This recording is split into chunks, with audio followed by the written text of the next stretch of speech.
तर guys part 2 मध्ये जसं आपण फर्स्ट पार्ट 1 मध्ये डिफरंट मॉड्यूल्स बघितले, अजाईलला फोकस केलं, त्यानंतर डिफरंट टेस्टिंग अप्रोचेस बघितले, त्यानंतर काही टेस्टिंग टर्म्स बघितल्या, राईट. तर पार्ट 2 मध्ये थोडा सिलेबस लिमिटेड आहे आणि यामध्ये मोस्टली डॉक्युमेंटेशन, रिपोर्ट्स आणि टेस्टिंग लाईफ सायकल या फॅक्टर्सवर मोस्टली फोकस केलाय. ठीक आहे, रिव्ह्यू प्रोसेस पण आपण पाहणार आहे. फर्स्ट पार्ट इथे आहे टेस्ट डॉक्युमेंटेशन.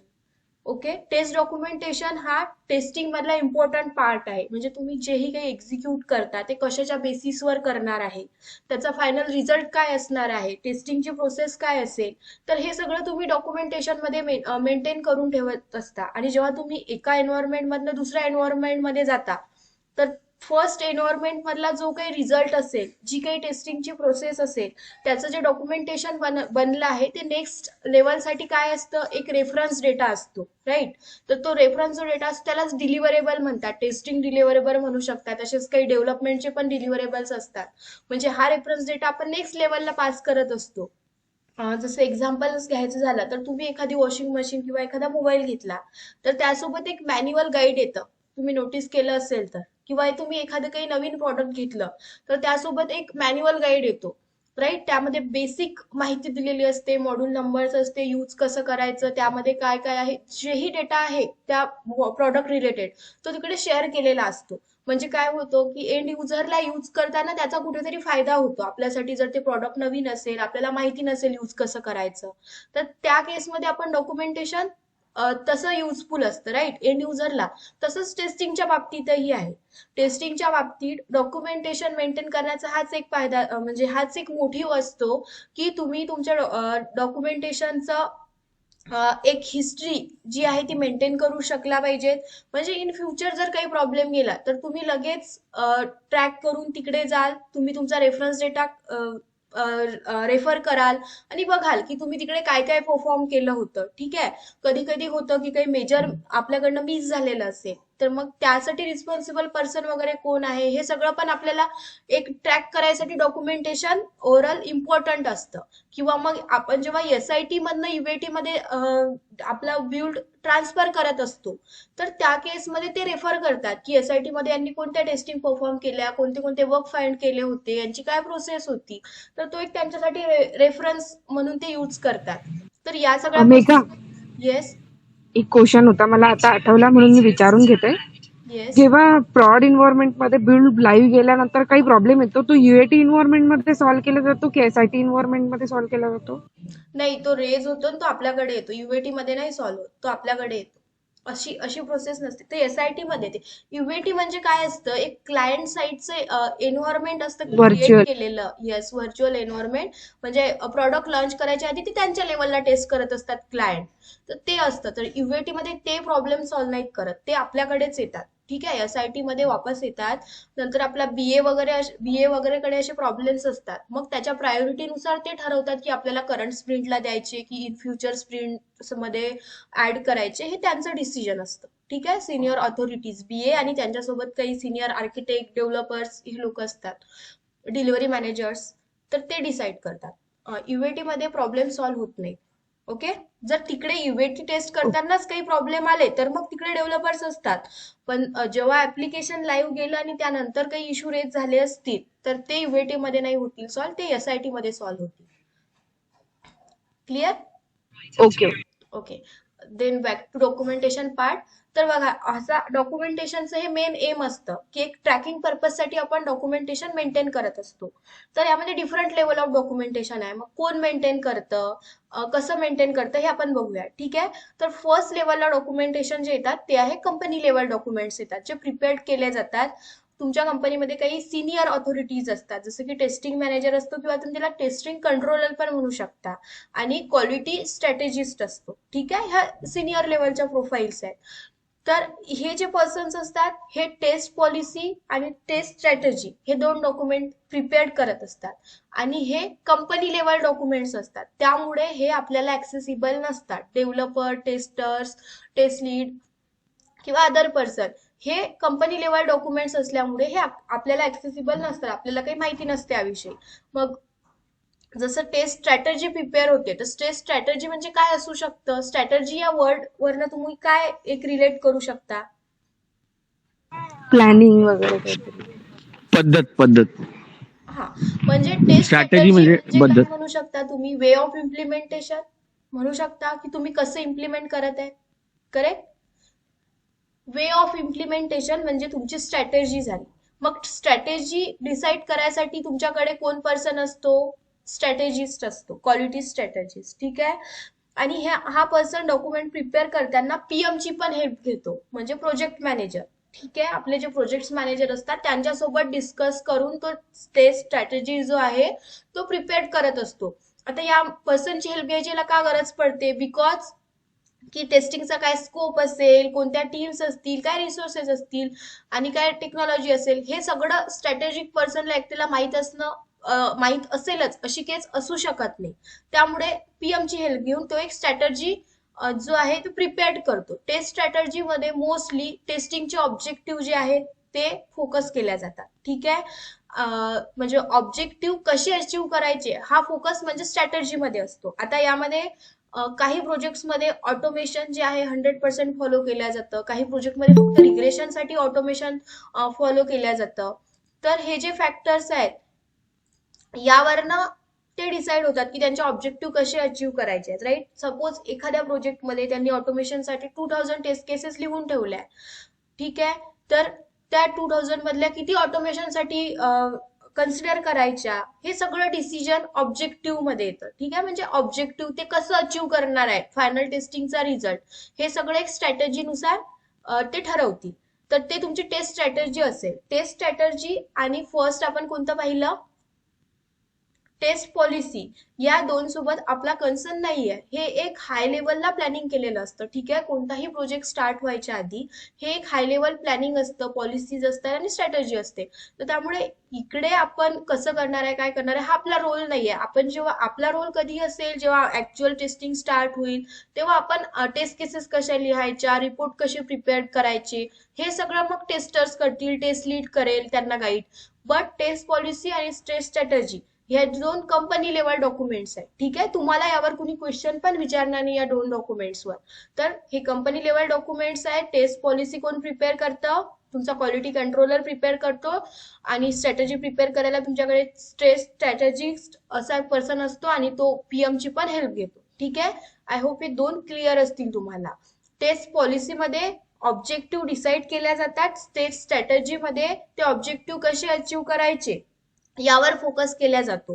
तुम्ही म्हणू शकता stage strategy is nothing but the way of implementation. Okay.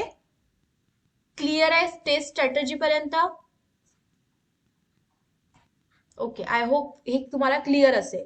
बघा, टेस्ट पॉलिसी टेस्ट स्ट्रॅटर्जी मध्ये तुम्ही म्हणजे लास्ट टाइम असं झालं होतं की बऱ्याच लोकांना मग त्यामध्ये कन्फ्युजन झालं होतं की हे विचारतील का वगैरे, किंवा ते घाबरत होते की आपल्याला सांगता येईल की नाही.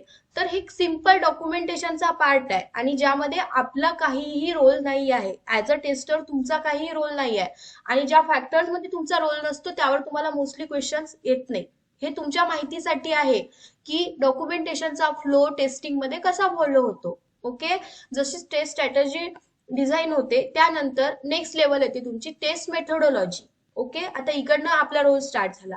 तर टेस्ट मेथोडॉलॉजी मध्ये इन्व्हॉल्व पर्सन असतो तुमचा पीएम म्हणजे प्रोजेक्ट मॅनेजर. ठीक आहे. प्रोजेक्ट मॅनेजर प्रिपेअर करतो टीआरएम. टीआरएम म्हणजे असतं test responsibility matrix. Okay. Test responsibility matrix हा आपल्याला एक सेपरेट टॉपिक आहे. त्यामध्ये काय फॅक्टर्स येतात, ते प्रिपेअर करताना कोणत्या पॉइंटला फोकस केलं जातं हे आपण एक इन डिटेल पाहणार आहे टीआरएम वर जेव्हा जाऊ तेव्हा. आता तुम्ही लक्षात घ्या की प्रोजेक्ट मॅनेजर हा टेस्ट मेथोडॉलॉजी मध्ये इन्व्हॉल्व असतो आणि तो प्रिपेअर करत असतो टीआरएम रिपोर्ट. ओके. किंवा टीआरएम डॉक्युमेंट म्हणा. टीआरएम मध्ये तुमचं टेस्टिंग रिलेटेड काही फॅक्टर्स मेन्शन केलेले असतात. ते कोणते आपण नंतर बघू. देन आहे टेस्ट प्लॅन. जसं टेस्ट मेथोडॉलॉजी प्रिपेअर होते मग त्यानंतर डिराईव्ह होतो टेस्ट प्लॅन. टेस्ट प्लॅन मध्ये रोल जो असतो तो असतो तुमचा टेस्ट लीडचा. बघा, जेव्हा तुम्ही कंपनीमध्ये जाता, प्रोजेक्टमध्ये ऍड होता, तर तुम्हाला प्रोजेक्टमध्ये डिफरंट रोल असतात. जसं तुमचा टेस्ट लीड असतो तसा एक डेव लीड असतो. आणखी डेव्हऑप्स मध्ये एक वेगळा लीड असतो. ओके. म्हणजे पीएमच्या अंडरमध्ये हे लोक असतात, डेव लीड आणि टेस्ट लीड. तर डेव्हलपमेंट मधला जो लीड असेल तो त्याची टीम हँडल करतो, तसाच टेस्ट लीड आपले टेस्टिंगची टीम हँडल करत असतो. तर टेस्ट लीड जेव्हा तुमची स्प्रिंट स्टार्ट होते तर आपली एक स्प्रिंट प्लॅनिंग मीटिंग असते, राईट? आपण अजाईल मध्ये मीटिंग्स बघितल्या आहेत गाईज. इनिशियल लेवलला टेस्ट आपली स्प्रिंट प्लॅनिंग मीटिंग असते. तर त्या मीटिंग मध्येच हा एक पार्ट असतो की त्याच्याकडे किती रिसोर्सेस अवेलेबल असतील, ओके, त्याला किती स्टोरी पॉइंट म्हणजे किती एफर्ट्स लागणार आहेत, कोणत्या युजर स्टोरी असणार आहेत, हे सगळं टेस्ट प्लॅनचा एक पार्ट आहे. टेस्ट प्लॅन मध्ये काय असतं? जॉब अलोकेशन, रिसोर्स अलोकेशन आणि एस्टिमेशन. जॉब अलोकेशन म्हणजे काय असेल? बघा इकडे टेस्टिंग मध्ये हाच प्लस पॉइंट आहे की तुम्हाला त्या वर्डवरनच त्याचं मिनिंग कळतं. तर जॉब अलोकेशन म्हणजे कोणी कोणतं कोणतं काम करायचं, म्हणजे कोणत्या युजर स्टोरीज करायचे असं वाटतं मला. येस, म्हणजे काय असतं की आता सपोज तुम्ही टेस्ट टीम मध्ये आहे, तर बघा काही जण फक्त मॅन्युअल टेस्टर म्हणून जातात, काही जण क्यूए टेस्टर म्हणून प्रोफाईल असतं जे ऑटोमेशन आणि मॅन्युअल दोन्हीसाठी रिस्पॉन्सिबल असतात. काही फक्त एपीआय टेस्टर्स असतात, काही फक्त डेटाबेस टेस्टर्स असतात, आणि कधी कधी होतं की एकाच पर्सनला सगळं येत असतं. तर असे डिफरंट रोल असतात. तर त्यानुसार तुमचा टेस्ट लीड डिसाईड करत असतो की कुणाला कोणता रोल द्यायचा, किंवा मग तो डिसाईड करेल की त्याच्याकडे किती रिसोर्सेस अवेलेबल आहेत, ज्यांचे स्किल काय आहे, त्यानुसार मग ते त्या याचं जे आहे आपल्या पर्टिक्युलर स्प्रिंटचं टार्गेट ठरवत असतात. म्हणजे कधी कधी असं होतं की डेव्ह टीम पूर्ण अवेलेबल आहे पण टेस्ट टीम मध्ये तेवढे रिसोर्सेस नसतील, तर स्प्रिंट प्लॅनिंग मध्येच ते हे पॉइंट कन्सिडर करत असतात. ठीक आहे, म्हणजे जसा डेव्हलपर च्या पॉइंट ऑफ व्ह्यूनी रिसोर्सेस आणि त्यांच्या जे काही अवेलेबिलिटी आहेत हे इम्पॉर्टंट असतं, तेवढंच टेस्टिंगचं आहे. म्हणजे त्यांनी स्टोरी रेडी करून ठेवल्या पण टेस्टिंगच अवेलेबल नाही आहे, तर मग ते स्प्रिंट हे करू शकतील का, कम्प्लीट करू शकतील का?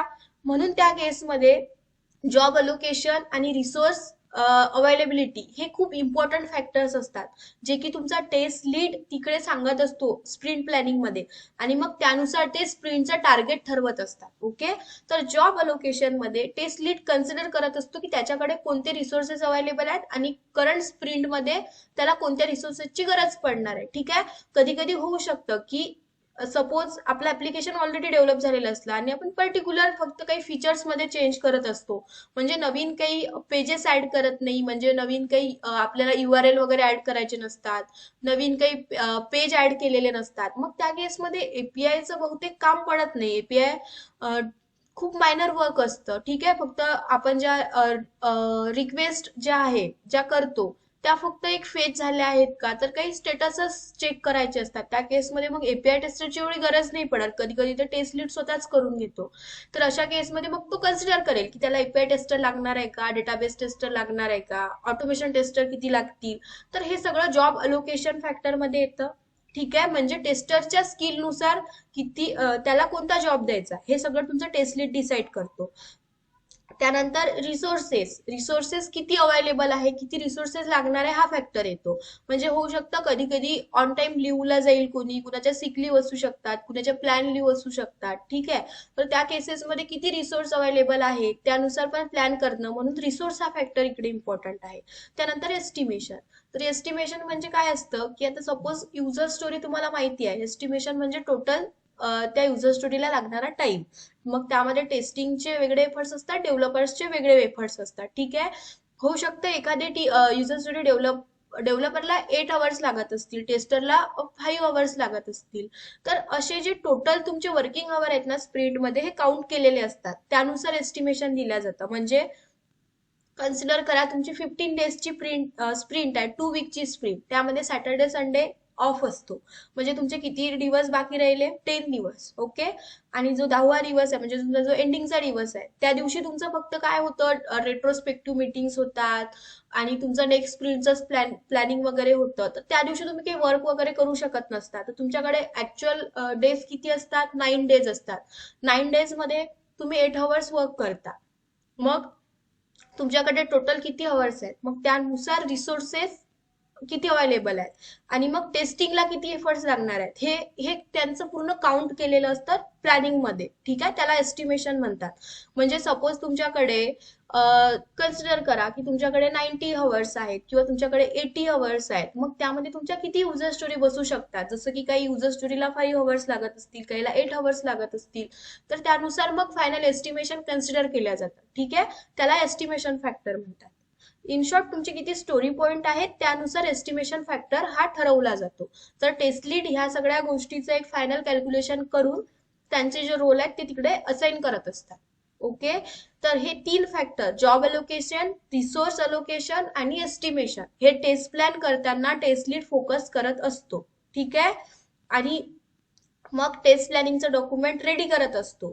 तर हे प्रोजेक्ट लेवल डॉक्युमेंट्स असते. ठीक आहे, जसं फर्स्ट 2 हे कंपनी लेवल डॉक्युमेंट आहे, देन टेस्ट मेथोडॉलॉजी, नंतर तुमचा टेस्ट प्लॅन, हे तुमचे काय असतील, प्रोजेक्ट लेवल डॉक्युमेंट्स आहेत. हे तुम्हाला ऍक्सेसिबल असतात किंवा हे तुम्ही फॉलो करत असता. देन आपला नेक्स्ट आहे test scenario and test case design, जे आता यांनी विचारलं होतं, रवींद्रनी थोड्या वेळाच्या आधी, TCD आणि TCE काय आहे. तर टेस्ट केस डिझाईन असतं आणि टेस्ट केस एक्झिक्युशन असतं. ठीक आहे, ती एक नेक्स्ट पेज आहे. त्याआधी इथं टेस्ट केस डिझाईन प्रोसिजर. आता डिझाईन म्हणजे काय असते, टेस्ट केसेस वर आपण जाणार आहे, आपल्याला एक सेपरेट पार्ट आहे टेस्ट केसेस वगैरे कशा लिहायच्या. तर तुम्ही जेव्हा ऍक्च्युअल प्रोजेक्ट मध्ये जाल, वर्क स्टार्ट करा, तर तुम्हाला डिफरंट युजर स्टोरी असाइन केलेल्या असतील. ओके, तर युजर स्टोरी मध्ये 2 इम्पॉर्टंट फॅक्टर कोणते असतात, आपण बघितलेलं आहे. ऍक्सेप्टन्स क्रायटेरिया आणि डिस्क्रिप्शन. एक्झॅक्टली, आणि तुमच्या ऍक्सेप्टन्स क्रायटेरियामध्ये तुम्हाला काही सिनेरिओ दिलेले असतात जे ज्या युजर स्टोरीच्या रिलेटेड असतील.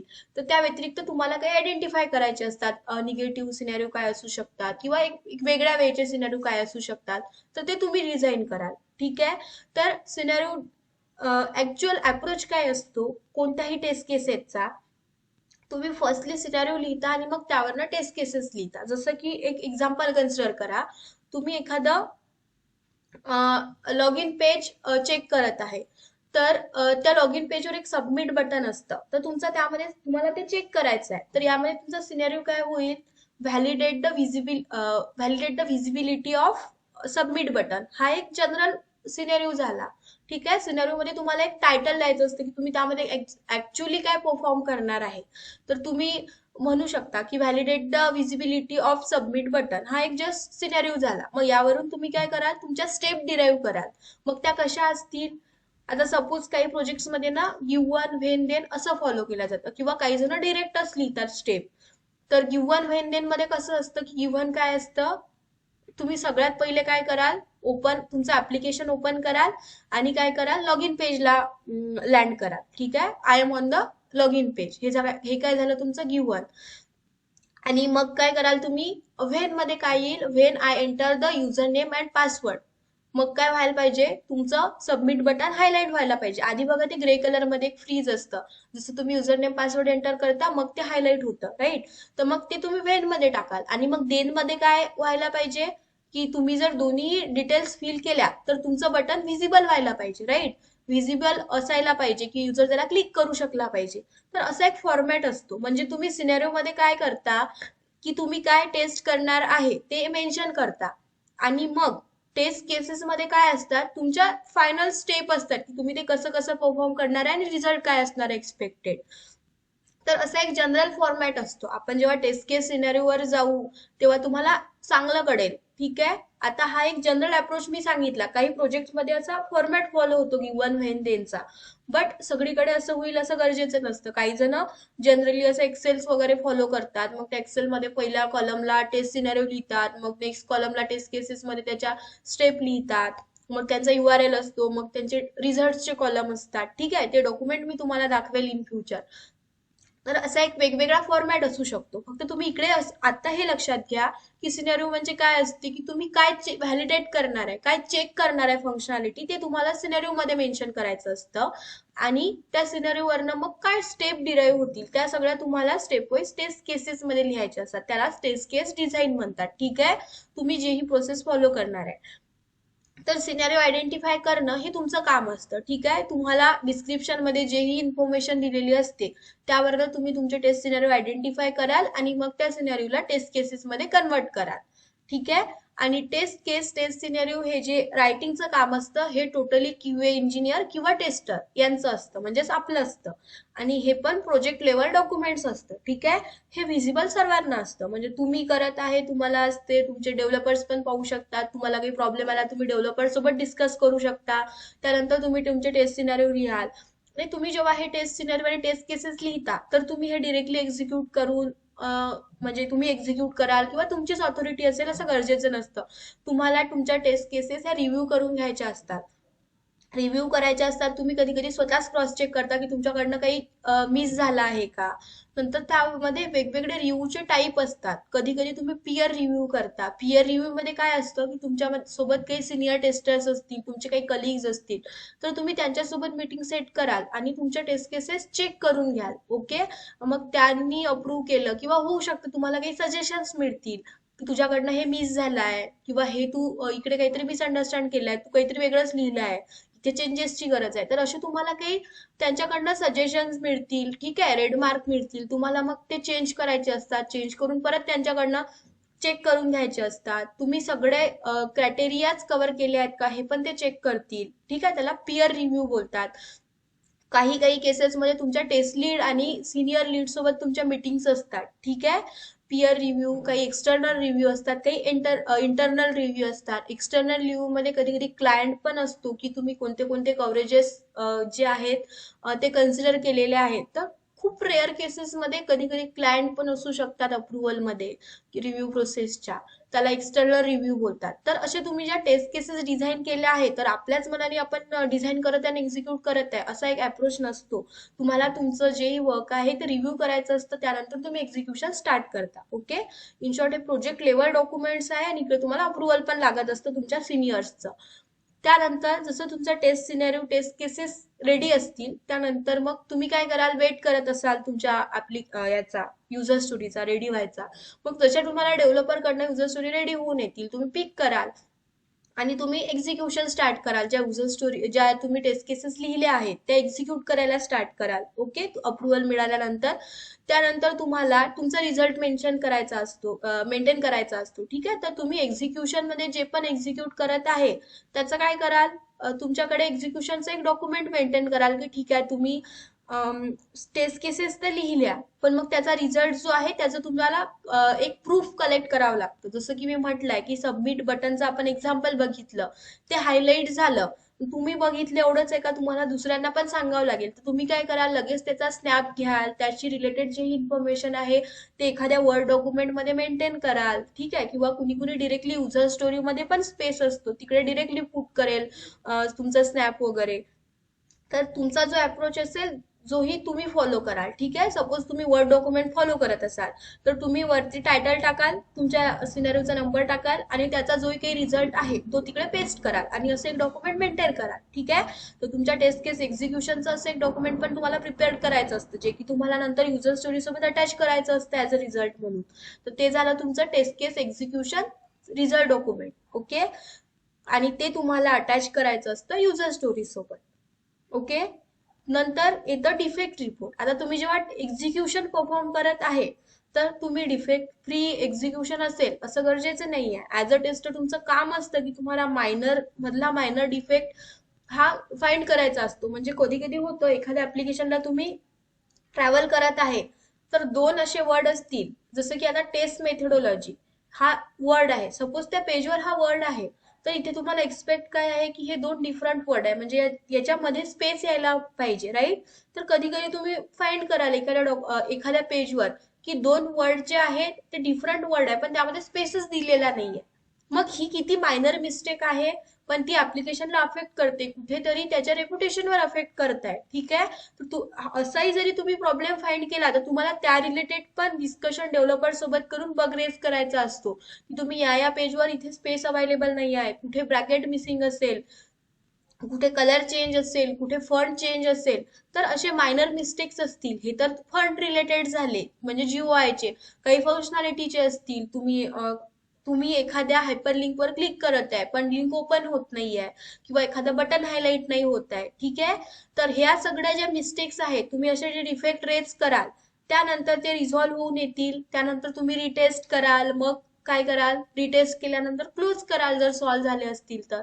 मग ही जी प्रोसेस आहे, या प्रोसेसमध्ये तुम्ही युजर स्टोरी मध्ये एखादी टेस्ट करत असताना किती बग फाइंड केले ते त्या युजर स्टोरी सोबत लिंक केलेले असतात. तुम्हाला याचा एक रेकॉर्ड फाइंड करायचा असतो की तुम्ही करंट स्प्रिंट मध्ये किती डिफेक्ट फाइंड केले आहे, ठीक आहे, कोणत्या युजर स्टोरीच्या रिलेटेड कोणता डिफेक्ट आहे, हे सगळं तुम्हाला मेंटेन करायचं असतं. ते सगळं डिफेक्ट रिपोर्ट मध्ये असतं. ठीक आहे, डिफेक्ट रिपोर्ट मध्ये युजर स्टोरीचे नंबर्स असतात, तुम्ही करंट स्प्रिंट मध्ये किती डिफेक्ट फाइंड केले, त्यामधले किती रिझॉल्व्ह झाले, किती रिप्रोड्युसेबल आहेत. म्हणजे काही काही डिफेक्ट असे असतात की ते फिक्स होऊन जरी आले तरी ते काही कारणाने परत परत अकर होतात आणि मग ते सॉल्व्हच होत नाहीत परमनंट. मग अशांना रिप्रोड्युसेबल डिफेक्ट म्हणून कन्सिडर करतात की ठीक आहे, हा नोन डिफेक्ट आहे पण होऊ शकते, याची पॉसिबिलिटी आहे, प्रॉपर फिक्स होत नाहीये.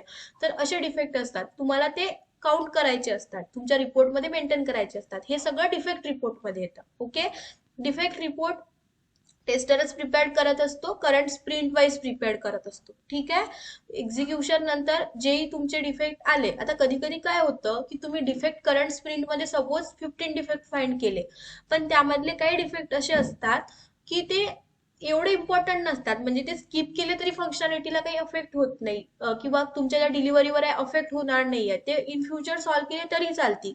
तर मग तुमच्या करंट स्प्रिंट मध्ये तेवढा स्पेस नसेल, सॉरी, तुमच्या करंट स्प्रिंट मध्ये तेवढे तुमच्याकडे रिसोर्सेस नसतील, तेवढा स्पेस नसेल, तर त्या केसेसमध्ये मग बीए काय डिसिजन घेतो की असे काही त्यामधले 2-3 डिफेक्ट जे आहेत ते स्किप करू आणि नेक्स्ट स्प्रिंटला कन्सिडर करू. तर मग तुम्ही फाईंड किती केले, 15 केले, पण तुम्ही रिझॉल्व्ह किती करत आहे, 12च करत आहे जर 3 स्किप केले तर. म्हणून तुम्ही करंट स्प्रिंट मध्ये किती फाइंड केले आणि किती सॉल्व्ह केले याचा पण एक रेकॉर्ड ठेवावा लागेल, राईट. तर असे जे तुमचे मायनर पॉइंट असतील डिफेक्ट रिलेटेड, हे सगळं ट्रॅक ट्रॅक व्हावं यासाठी डिफेक्ट रिपोर्ट प्रिपेअर केला जातो. ठीक आहे, डिफेक्ट रिपोर्ट मध्ये कोणते कोणते फॅक्टर्स असतात, म्हणजे काय काय असतं, टोटल रिपोर्ट, टोटल डिफेक्ट आणि रिझॉल्व डिफेक्ट, असे 3-4 फॅक्टर्स असतात. तर डिफेक्ट रिपोर्टचा आपल्याकडे एक फॉर्मॅट आहे. ठीक आहे, फायनल फॉर्मॅट तो आपण एंडिंगला बघणार आहे. टेस्ट केसेसचा पण एक्सेल मध्ये काय फॉर्मॅट असतो, त्यानंतर डिफेक्ट रिपोर्टचा काय फॉर्मॅट असतो, हा आपला एंडिंगचा पार्ट आहे, पार्ट 2 चा. त्यानंतर नेक्स्ट आहे समरी रिपोर्ट, किंवा तुम्ही त्याला क्लोजर रिपोर्ट पण म्हणू शकता. तर क्लोजर रिपोर्ट कोण प्रिपेअर करत असतं, तुमचा टेस्ट लीड. ठीक आहे, टेस्ट लीड हा सगळ्या टेस्टरच्या वर असतो. जेव्हा आपण ऍज अ इंडिव्हिज्युअल वर्क आपलं रेडी करतो, त्यानंतर टेस्ट लीडचं काय काम असतं, ते वर्क तो कंबाईन करतो. म्हणजे ऍट द एंड जेव्हा स्प्रिंट संपते तर सगळ्या युजर स्टोरी तो पर्सनली चेक करतो, त्या रिलेटेड टेस्ट केसेस बघतो, डिफेक्ट बघतो. त्यामध्ये काही लेवल्स असतात, जसं की करंट व्हर्जन कोणता आहे, अफेक्टेड व्हर्जन कोणता आहे. ठीक आहे, जेव्हा मी तुम्हाला जिरामध्ये युजर स्टोरी दाखवेल तेव्हा तुम्हाला हे लेबल्स कळतील. त्यानंतर सर्व्हिस डिझाईन वगैरे असे काही लेबल्स असतात.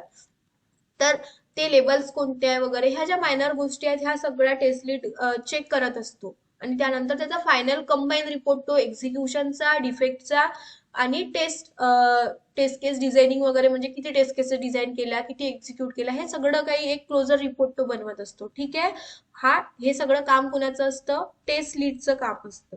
ठीक आहे, हे पण प्रोजेक्ट लेवल डॉक्युमेंट असतं आणि हे एक डिलिव्हरेबल असतं नेक्स्ट युएटी लेवलसाठी. प्लस तुमच्याकडे तुमच्या प्रोजेक्टमध्ये, कुणाच्या प्रोजेक्टमध्ये कॉन्फ्लुएन्स फॉलो होईल, कुणाच्या प्रोजेक्टमध्ये काही एसओपीज फॉलो होतील. एसओपी म्हणजे स्टँडर्ड ऑपरेटिंग प्रोसिजरचे असे काही डॉक्युमेंट्स असतात की कोणी वर्ड फाईल मेंटेन करतं आणि मग ते त्यांच्या काहीतरी शेअर पॉइंट्स असतात, म्हणजे कॉमन शेअरिंग पॉइंट असतो जो होल टीमसाठी असतो आणि तिकडे मग ते डॉक्युमेंट मेंटेन करतात. अशा लोकल पीसीजवर आणि डेस्कटॉपवर डॉक्युमेंट मेंटेन होत नाही. प्रोजेक्टचे काही सेन्सिटिव्ह डॉक्युमेंट्स असतात तर ते अदर पर्सनला ऍक्सेसिबल नसावं म्हणून वन ड्राईव्ह सारखे यूज होत नाही, वन ड्राईव्ह सारखे स्टोरेज लोकेशन यूज होत नाहीत, किंवा लोकल स्टोरेज लोकेशन पण यूज होत नाहीत. त्यासाठी मग ते काही शेअर पॉइंट्स वगैरे यूज करतात काही प्रोजेक्ट्समध्ये. काही प्रोजेक्ट्समध्ये कॉन्फ्लुएन्स फॉलो करतात. कॉन्फ्लुएन्स म्हणजे काय आहे, एक सेंट्रलाइज अशी एक लिंक असते, जशी जिराची आहे तशी, आणि त्यावर मग आपापलं डॉक्युमेंट जे आहे ते तिकडे काय करत असतात, पोस्ट करत असतात. म्हणजे इन फ्युचर टीम मधल्या कुणालाही लागलं तर ते त्या लिंकवर जाऊन तिकडनं ऍक्सेस करू शकता.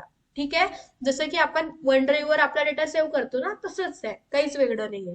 फक्त तिकडे राईट करता येतं. म्हणजे टीम मधले मेंबर काय आहे, काही काही प्रोजेक्ट्समध्ये हॉलिडे ट्रॅकर पण तिकडे करतात. प्लस तुमचे डिलिव्हरेबल्स पण तिकडे मेन्शन करतात. प्रोजेक्टची काही इन्फॉर्मेशन असेल ते पण तिकडेच राईट करतात. तर असं एक कॉन्फ्लुएन्स फॉलो केलं जातं. ठीक आहे, कॉन्फ्लुएन्स विषयी तुम्हाला जर आणखी माहिती करायचं तुम्ही गुगल करा. कॉन्फ्लुएन्स तुम्हाला फ्रीमध्ये काहीतरी डेमो 3-4 दिवसासाठी यूज करायला मिळेल.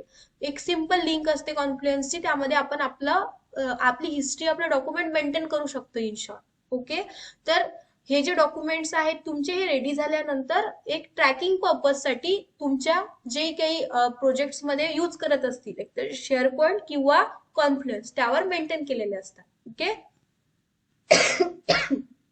गाईज क्लिअर आहे.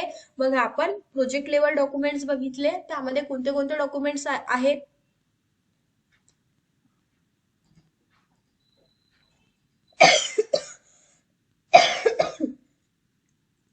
सांगू शकताय कुणी? आपण प्रोजेक्ट लेवल डॉक्युमेंट्स कोणते कोणते बघितले? आपण स्क्रीनशॉट घेतो, एक्सेल डॉक्युमेंट्स मेंटेन करतो. नाही, हा तिथं प्रोसिजर झाली, पण काही आपण कंपनी लेवल डॉक्युमेंट बघितले, काही प्रोजेक्ट लेवल बघितले. प्रोजेक्ट लेवल मध्ये मेथडॉलॉजी कोणते की प्रोजेक्ट येस, परत सांगा. मेथडोलॉजी एंड टेस्ट प्लान, ये सब ना. हाँ हाँ वही. देखो मेथोडोलॉजी में हम क्या प्रिपेयर करते हैं? टीआरएम प्रिपेयर करते हैं, राइट? हम मीन्स पीएम प्रिपेयर करेगा. देन क्या था? Test plan. टेस्ट प्लान कौन प्रिपेयर करता है? Test lead, right? Test plate. या और उसमें कौन से फैक्टर इंपॉर्टेंट है? Job allocation, resource allocation, estimation. बघा तुम्हाला टेस्ट प्लॅन हा क्वेश्चन आला तर हे तीन पॉइंट सांगणं खूप इम्पॉर्टंट आहे. ठीक आहे, मी हायलाइटच केले आहेत जे तुम्हाला सांगायचे आहेत. आणि त्यानंतर मग नेक्स्ट काय येतं? Test design, test execution. Okay, test scenario design, test case design आणि टेस्ट एक्झिक्युशन हे कोण करतं? टेस्टर करतं.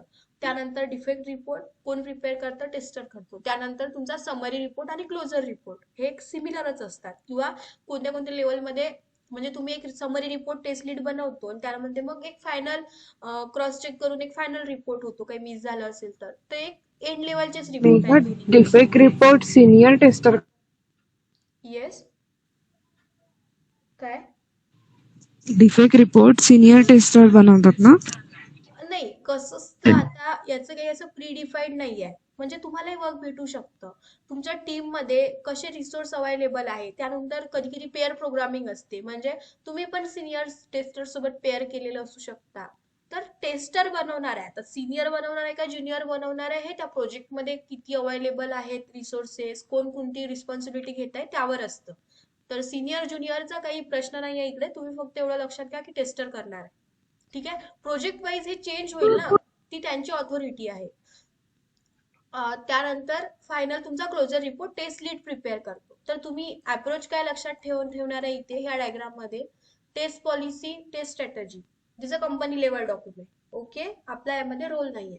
देन आपण काही प्रोजेक्ट लेवल डॉक्युमेंट बघणार आहे. तुम्ही लक्षात ठेवा, टेस्ट मेथडॉलॉजी म्हणजे काय? टीआरएम प्रिपेअर्ड, टीआरएम इकडे प्रिपेअर्ड होत असतं, पीएम प्रिपेअर्ड करत असतो. आणि त्यानंतर मग टेस्ट टीम येते. ठीक आहे, टेस्ट प्लॅन मध्ये टेस्ट लीड येतो, मग परत टेस्टर येतो. टेस्टर तुमचे scenario design, test case design आणि टेस्ट केस एक्झिक्युशन आणि डिफेक्ट रिपोर्ट हे सगळं टेस्टर प्रिपेअर करतो. आणि त्यानंतर मग तुमचा परत टेस्ट लीड येतो.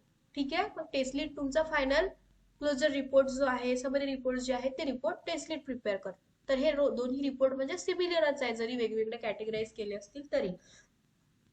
तर हा एक तुमचा जनरल डॉक्युमेंटेशनचा अप्रोच आहे.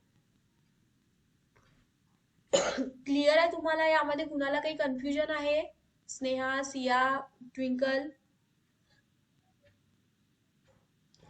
ओके, येस, नाही पण थोडं जड वाटतंय, थोडस एकदा वाचून घेतो म्हणून तर सांगतो.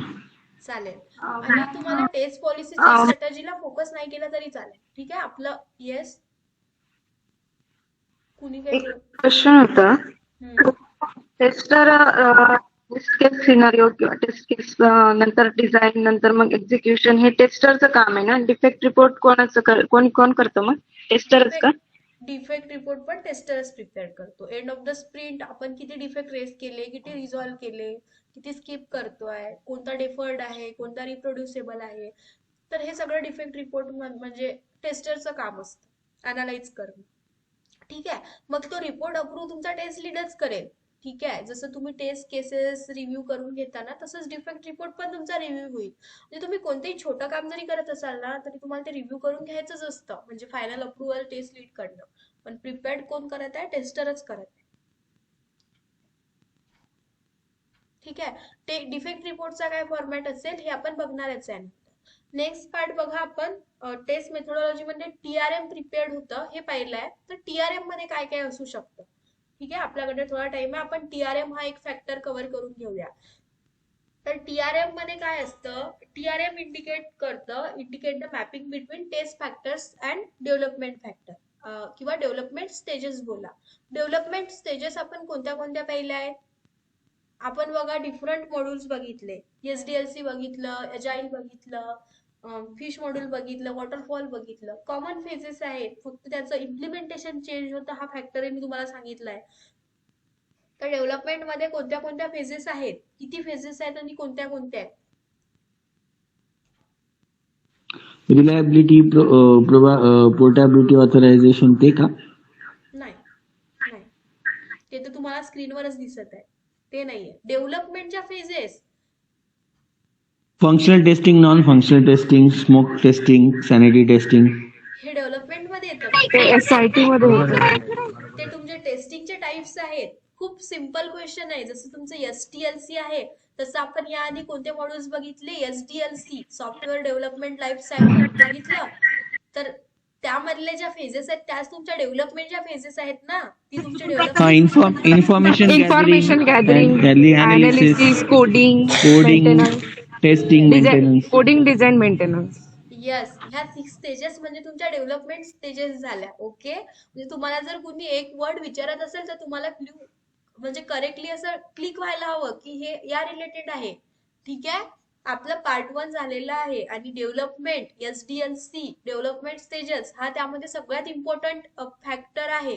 राईट, आपण 4 की 5 मॉड्यूल शिकलो आहे. तर त्या तुम्हाला अशा बाय हार्ट असायला हव्यात कधीही विचारल्या तर. ठीक आहे, तर बघा टीआरएम मध्ये ह्या 6 स्टेजेसचा रोल आहे. ओके, तुमचं इन्फॉर्मेशन गॅदरिंग आहे, देन अनालिसिस आहे, मग काय आहे, डिझाईन आहे, कोडिंग, मेंटेनन्स. येस, तर कोडिंग, टेस्टिंग, मेंटेनन्स. ठीक आहे, टेस्टिंग इम्पॉर्टंट फॅक्टर आहे. तर ह्या ज्या 6 आपल्या स्टेजेस आहेत, या स्टेजेस सोबत काही टेस्टिंग फॅक्टर्स मॅप केलेले असतात. म्हणजे फर्स्ट स्टेजेस मध्ये तुम्ही काय करणार आहे, तर ते त्यासोबत काही मॅप केलेले फॅक्टर्स असतात. जसं की बघा या टेबलवरनं तुम्हाला जास्त लक्षात येईल. बघा डेव्हलपमेंटच्या ह्या 6 स्टेजेस आहेत आणि हे काही टेस्टिंग फॅक्टर आहे. इकडे मी 3 मेन्शन केलेले आहेत बिकॉज हे 3 इम्पॉर्टंट फॅक्टर आहेत. मोस्टली हे क्रॉस चेक केले जातात.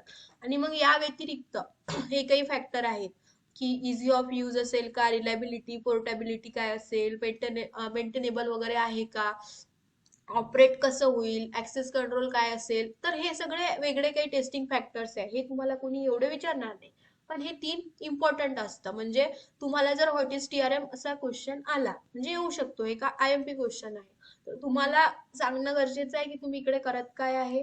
Mapping between the test factor and development stages, that is one point. Another point की which factor you are using. तर हे 3 फॅक्टर तुम्ही सांगा तिकडे. Okay, authorisation, UI testing, functional testing.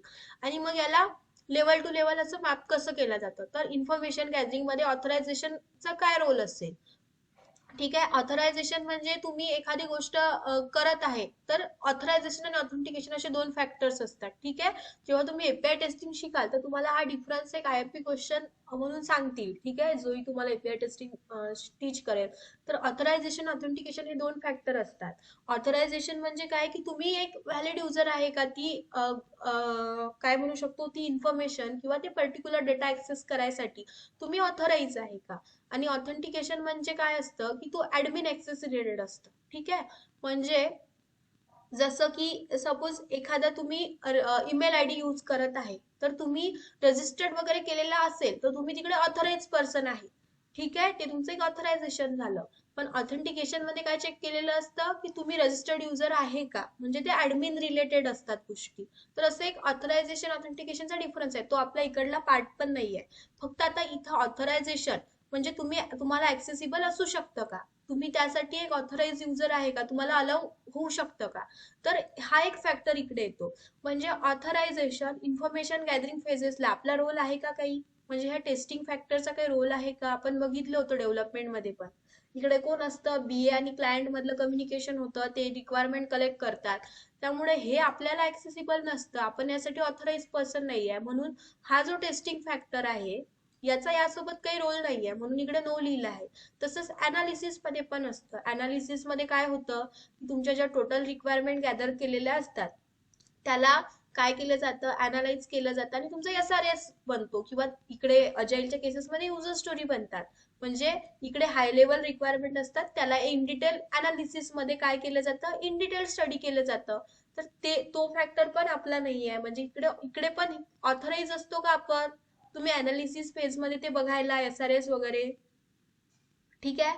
तर तुम्हाला हे सॉरी, SRS तर आपण बघतो, बट ती जी प्रोसेस आहे किंवा ते जे काय बोलू शकतो आपण, त्या ज्या हाय लेवल रिक्वायरमेंट असतील, त्याची जी स्टडी असेल, ते जे डॉक्युमेंट प्रिपरेशनचं त्यांची प्रोसेस असेल, या सगळ्यासाठी आपण ऑथराइज पर्सन नसतो. तिकडे पण तुमच्या बीएचाच रोल असतो, राईट. तो कन्वर्ट करतो, BRS वरून SRS कन्वर्ट करतो.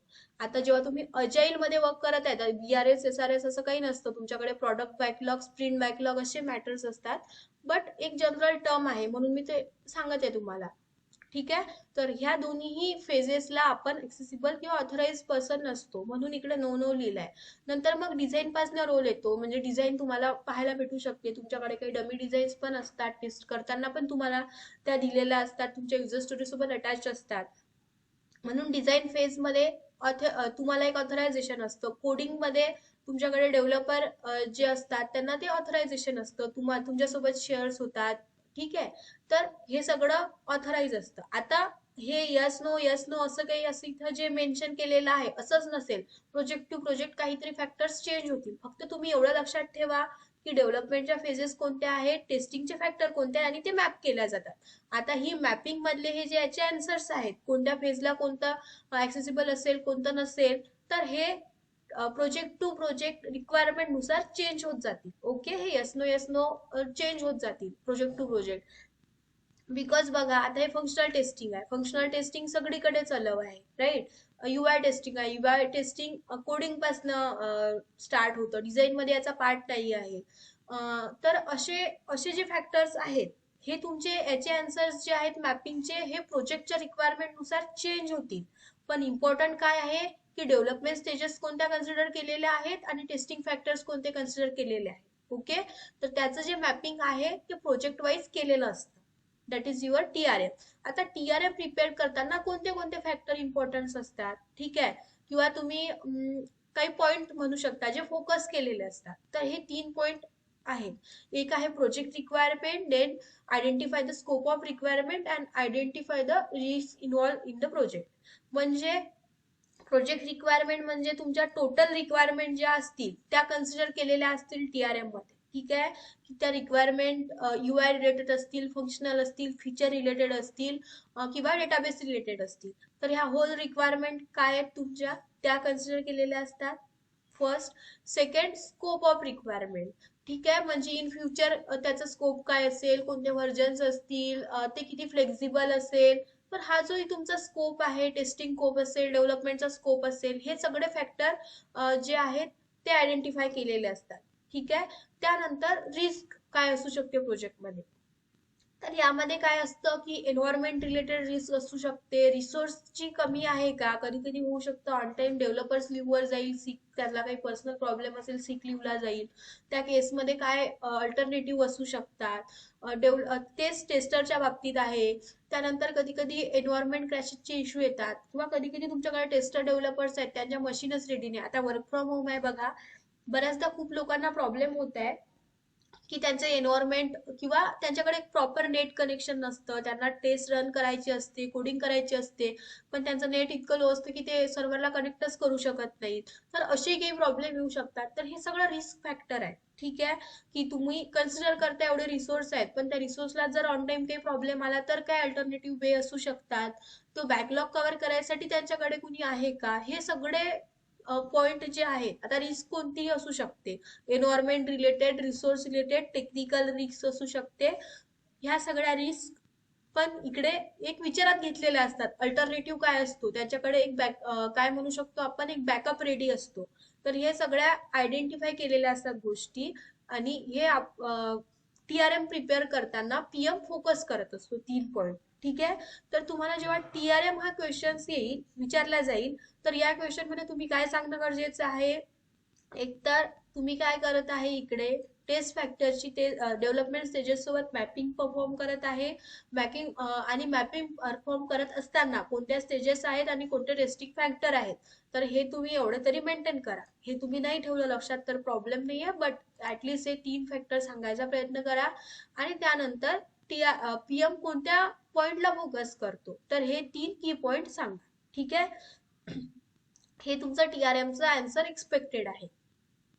आता ऑथरायझेशन आणि ऑथेंटिकेशन काय असू शकतं हे मी तुम्हाला इकडे जनरल इन्फॉर्मेशन दिलेली आहे, हे तुम्ही तुमच्या लेवलला रीड करून घ्या. ठीक आहे. हे ऑथेंटिकेशन आणि ऑथरायझेशन हा मॅन्युअल चा पार्ट नाही आहे. ठीक आहे. हा एक जनरलाइज टर्म आहे, तर तुमच्या माहितीसाठी म्हणून मी इकडे मेन्शन केलंय. जसं की पार्ट 1 मध्ये प्रॉडक्ट बेस्ड कंपनी आणि सर्व्हिस बेस्ड कंपनीचा डिफरन्स दिला आहे, तर तो पण इकडला पार्ट नाही आहे, ती एक जनरलाइज इन्फॉर्मेशन आहे. तशीच ऑथेंटिकेशन ऑथरायझेशन एक जनरलाइज इन्फॉर्मेशन आहे. ठीक आहे. तुमच्या लेवलला तुम्ही रीड करून घ्या, आणि तरीही काही इश्यू असला तर आपण ते डिस्कस करूच या. तर आय होप की तुम्हाला टीआरएम क्लिअर असेल.